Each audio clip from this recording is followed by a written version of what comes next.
కడప జిల్లా జమ్మలమడుగు మండలంలోని పర్యాటక కేంద్రమైన గండికోట ఘాట్ రోడ్లో విద్యార్థులకు పెద్ద ప్రమాదం తప్పింది. ఘాట్ రోడ్ దిగుతుండగా స్కూల్ వ్యాన్ అదుపు తప్పి కొండలకు దూసుకెళ్లి ఆగిపోవడంతో విద్యార్థుల తల్లిదండ్రులు ఊపిరి పీల్చుకున్నారు. జమ్మలమడుగులోని ఓ ప్రైవేటు పాఠశాలకు చెందిన వాహనం గండికోట, కొట్టాలపల్లి గ్రామాలకు చెందిన 34 మంది విద్యార్థులను ఎక్కించుకుని బయలుదేరింది.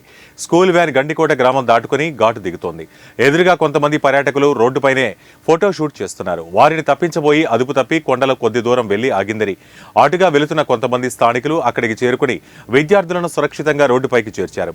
జమ్మలమడుగు పట్టణ సీఐ లింగప్ప ఘటనా స్థలానికి చేరుకుని పరిస్థితిని సమీక్షించారు.